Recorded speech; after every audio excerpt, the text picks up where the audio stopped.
안녕하세요. Hi everyone.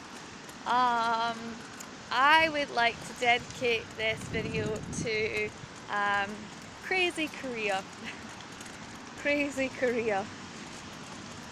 Well, it is Monday. I think I probably have the Monday blues. I've just had a nice 4-day holiday to Busan. Came back to work today. Oh, okay. So, one of my pet peeves about the country, as much as I love it, is the lack of communication. I don't think it's just a problem that I have with my co-teacher.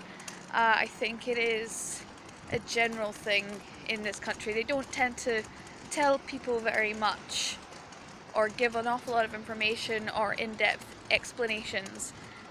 If you want to know anything about anything, you have to ask everything. And even then, you're probably only going to get very short responses or one-word answers. So, one of my biggest issues with being a teacher here is that it's all new to me. Being a teacher is new, teaching English as a foreign language is new, Korea is new, the Korean language is new, everything is new. So I've been dealing with a lot of hurdles, I guess, but one of the things I have to do for my classes is give lots of tests. I've been doing tests for all of the chapters, either the textbook to one of my schools, my main school. The other school doesn't seem to mind if I don't do that many tests.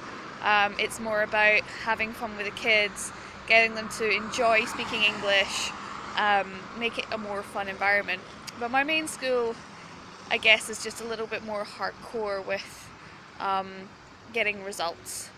So the kids have just had their midterms, and at the start of the school year I sat down with my co-teacher and the other English teacher, and we worked out a timetable for the program for the school, as to like when I'm going to be teaching, or when I'm going to be doing my tests and when I'm going to be teaching.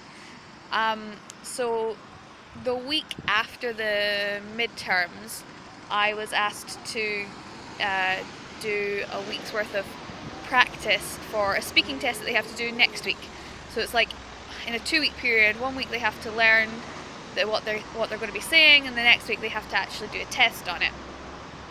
Now, having never done a test of that degree in my life, it was a little bit of a challenge. Luckily, I had some of the old test questions from the teacher who was at the school last year, and about a month and a half ago I asked my co-teacher, is it okay if I just use the same questions, because obviously it's new to the students because they've all moved up a year, and his answer was no, you can't use the same test questions, they have to be different. So I went with that. I based my test on the actual questions that she used, but I made it more specific to the lessons that I had taught and changed some of it up a little bit. She obviously had some questions that were more to do with special lessons she'd taught and less to do with the textbook, so I made it more textbook centered. So I did all that. I created a worksheet for them to fill in and a question sheet with answers already on it. They don't have to use those answers, but in case their English is very low, then they can just simply recite the answers that are on there and memorize them, which I personally don't think is a very good way to learn or to teach. But after having seen how they do their midterm exams and how they do the testing in this country, basically the majority of it is memorization, and very little thinking outside the box or being unique or different. So I thought, to hell with it, if this is the way they do things, then sure, I'll do it that way. So I wrote literally everything I had to do, and I emailed it to my co-teacher 2 weeks or a week and a half to 2 weeks before they had the midterms. But obviously my co-teacher was really busy at that point. I asked him to have a look at it and give me some feedback, let me know if there's anything that needed to be changed, whether the questions or the topics were too hard, whether the answers I'd supplied were too complicated. He said he'd look at it, but like I say, he was a bit busy. So during the week of the midterms, he told me that he would look at them at that point and get back to me. Now, that week, obviously I only teach there Monday, Tuesday, Wednesday, and then I was on holiday Thursday, Friday. So on Monday he said he would speak to me about the things I prepared on the Tuesday. Tuesday came and went, and he didn't speak to me about it. And then Wednesday came and went, and he didn't speak to me about it then either. And I did bring it up on Wednesday, but I guess, it's quite full on for them, I suppose, when they have the exams to teach. He has to invigilate some of the other tests, not just the English ones. So, I don't know. I was really thinking when it came to Wednesday afternoon, last thing, he was going to turn around and say, your questions or your work, like your topics aren't good enough. So I thought he was going to give me work to do when I was supposed to be on holiday. Luckily that didn't happen, and I made the decision then and there that, even if he did say that to me on Wednesday, it was too late for me to change anything. I was not going to spend my holiday doing work. So I was ready to put my foot down. But like I say, he never mentioned anything to me on Wednesday. Came into school this morning, Monday, after being away. And one of the first things he says to me as I walk into my first class of the day is, we are going to sit down with you, me and the other English teacher and talk about the speaking test. As I'm standing there with all of the worksheets printed out and ready to go for my first class. And so I say to him, but this week is practicing for the speaking test and next week is the speaking test. I only see the kids once a week. So if you want to change anything, it's too late to do that. He looked a little bit shocked, but I don't know what he was expecting. I mean, he gave me this timetable right back at pretty much, I say the start of the year, but it actually took him a few weeks to give me any of that information in the first place. So he was like, oh, okay, just go ahead and do your lesson. So I did it.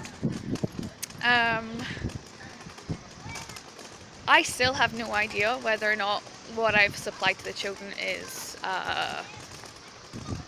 appropriate for their level or for anything else, because like I say, this whole thing is new to me.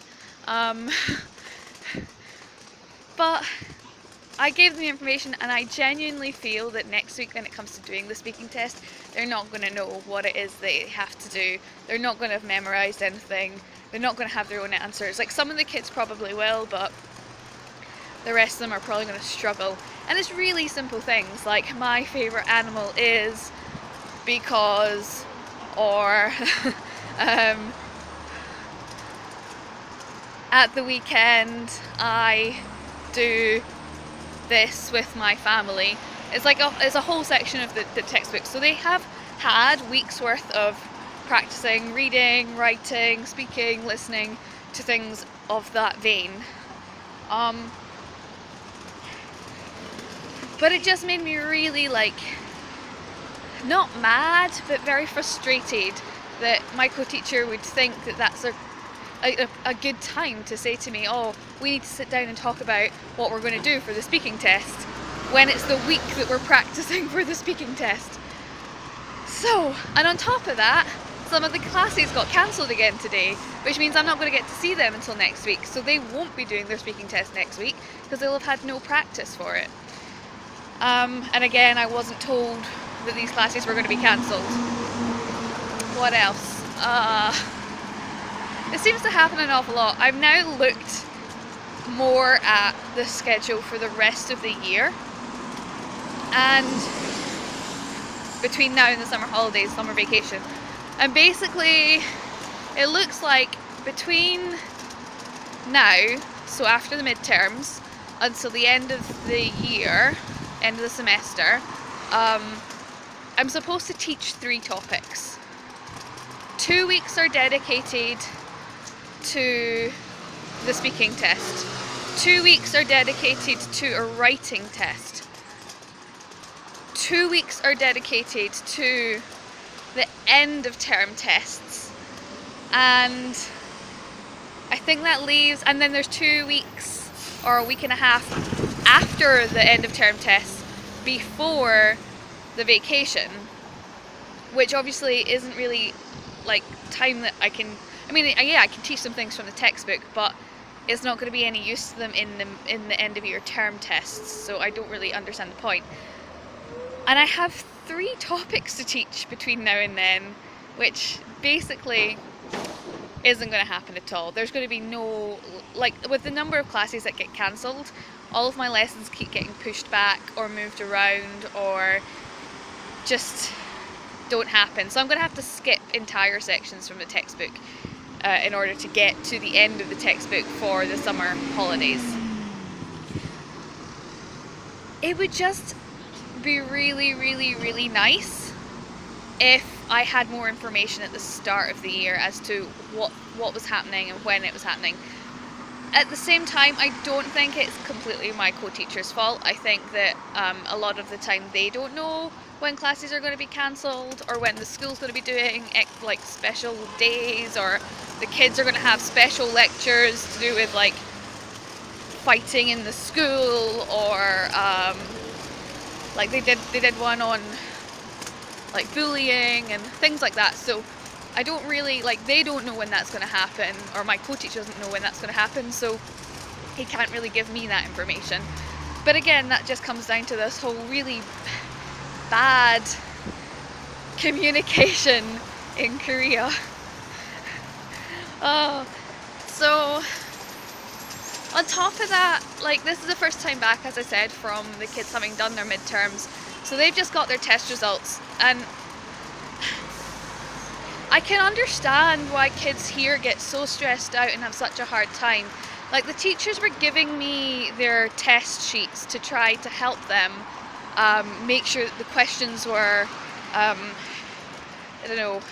easy enough or clear enough. But the entire test revolved around the kids memorizing whole sections from the textbook to like fill in the missing word. And they wanted it to only be one word, and I was trying to explain to them that from my perspective that's a really bad way to do it, because in the English language you can use more than one word to mean the same thing. So if they haven't memorized the topic, or if they haven't memorized that excerpt from the topic, then they might use a different word which is still completely appropriate and accurate in the context, but it will be the wrong word that they're looking for. But this is how the country does it, so you can't really tell them that you can't really tell them that they're wrong. However, having seen the kids after receiving the results, like, I just feel so bad for them. I have 2 kids in particular in my 2nd grade class that have next to perfect conversational English. And like, it goes beyond that. It's not just conversational English. They're, they can have quite in-depth conversations about more complex things.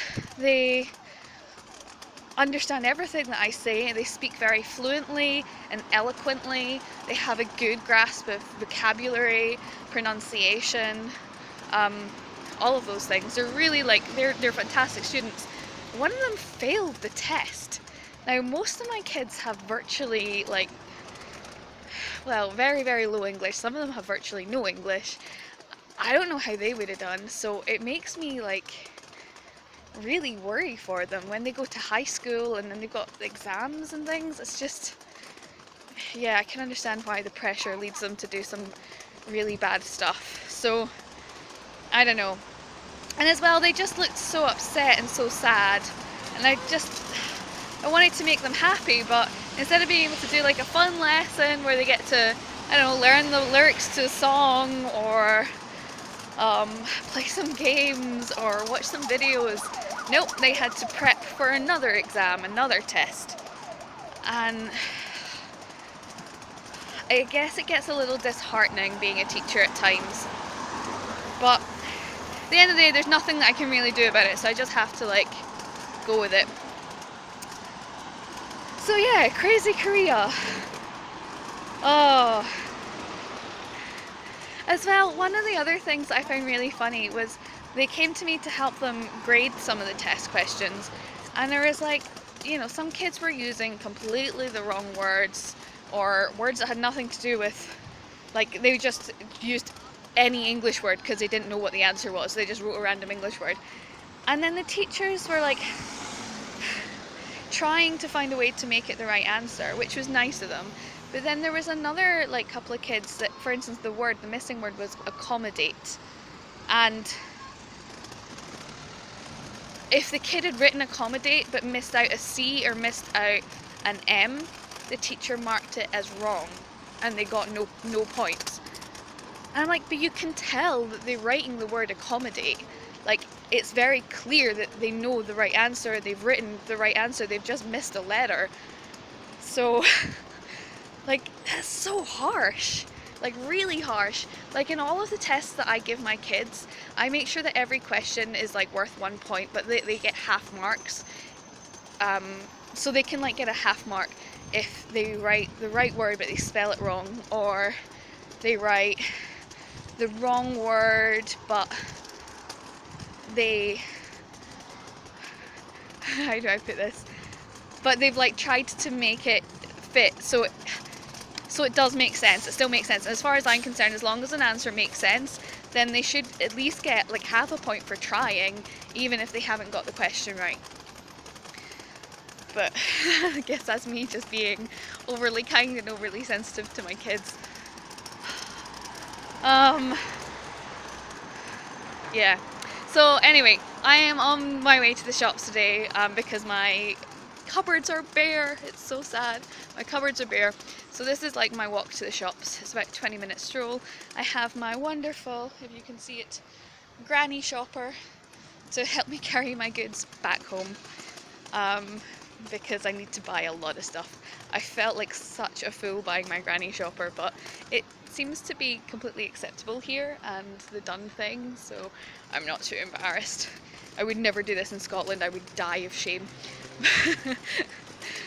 But yeah, so I guess I just wanted to explain to you like some of the woes, the trials and tribulations of being a teacher in Korea, when you can see the kids trying so hard to like be individual and to be unique and different, and also just to try really hard to like come up with imaginative answers and be creative, and how the system here kind of like beats that out of them in a way.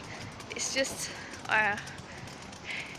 it's hard for them, but as a society I guess it works. I mean, they do pretty well in general, so I'm going to keep my fingers crossed that they do well in the speaking exam that they have to do. I'm definitely worried about it. I don't really know what the repercussions are for me if they do badly.